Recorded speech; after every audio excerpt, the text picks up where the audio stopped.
Today's Bible reading is taken from first letter of John chapter 4 verses 11 to 16 and today's gospel according to Mark chapter 6 verses 45 to 52.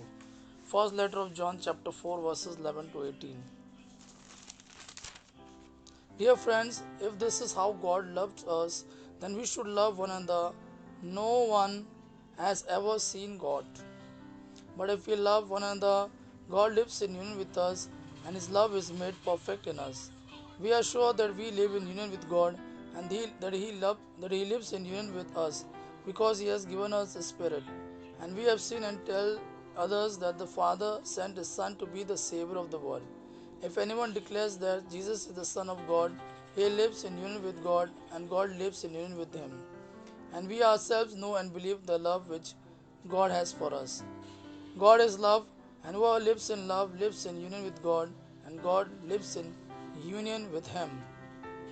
Love is made perfect in us in order that we may have courage on Judgment Day, and we will have it because our life in this world is the same as Christ.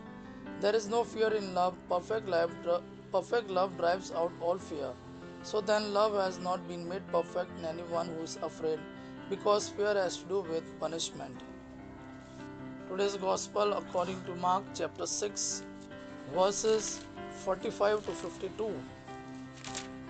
At once Jesus made his disciples get into boat and go ahead of him to Bethsaida on the other side of the lake while he sent the crowd away. After saying goodbye to the people, he went away to a hill to pray. When evening came, the boat was in the middle of the lake while Jesus was alone on land. He saw that his disciple was straining at the oars because they were rowing against the wind.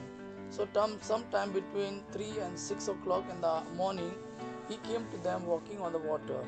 He was going to pass by, but they saw him walking on the water. It's a ghost, they thought, and screamed. They were all terrified when they saw him. Jesus spoke to them at once. Courage, he said. It is I, don't be afraid. Then he got into the boat with them and the wind died down. The disciples were completely amazed because they had not understood the real meaning of the feeding of the 5,000. Their mind could not grasp it. Gospel of our Lord Jesus Christ. Praise the Lord Jesus Christ. May God our Father and His Son Jesus fill you with His mercy, peace, and love. Amen.